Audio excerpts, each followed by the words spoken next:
Genesis chapter 38. Tamar's place in Judah's family.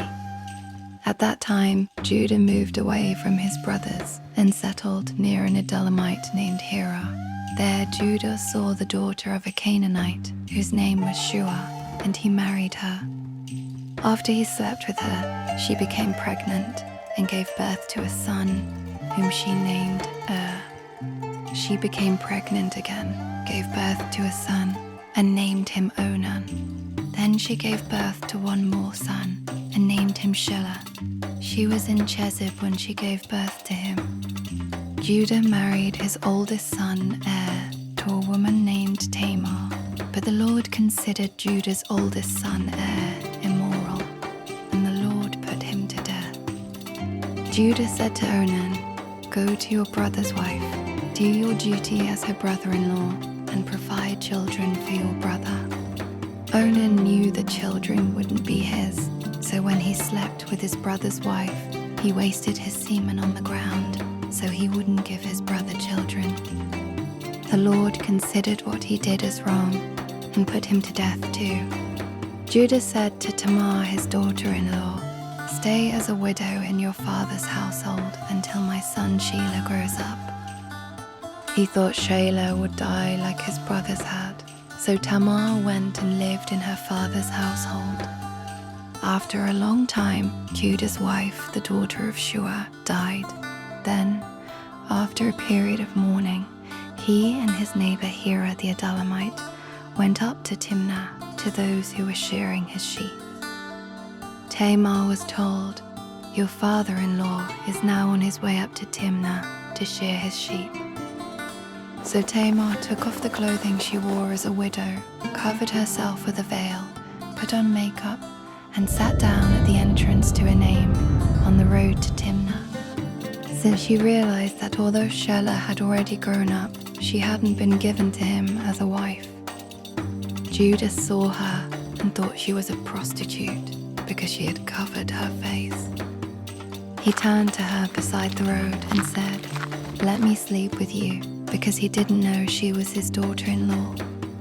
She said, "What will you give me for sleeping with you?"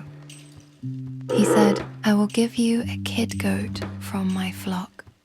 She said, "Only if you give me some deposit as security to guarantee that you will send it." He said, "What kind of deposit should I give you?"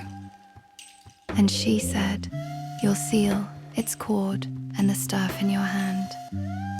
He gave these to her, slept with her, and she became pregnant by him.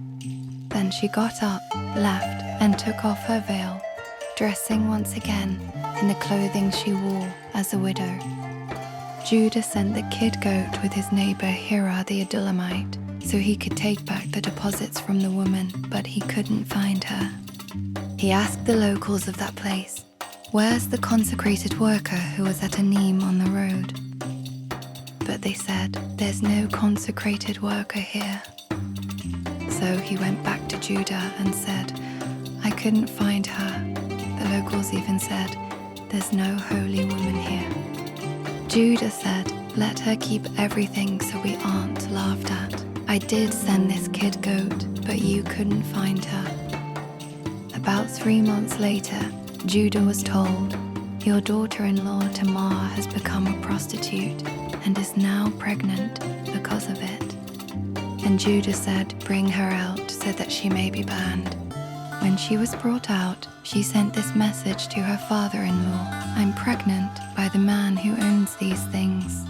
See if you recognize whose seal, cord, and staff these are." Judah recognized them and said, "She's more righteous than I am, because I didn't allow her to marry my son Shelah." Judah never knew her intimately again. When she gave birth, she discovered she had twins in her womb.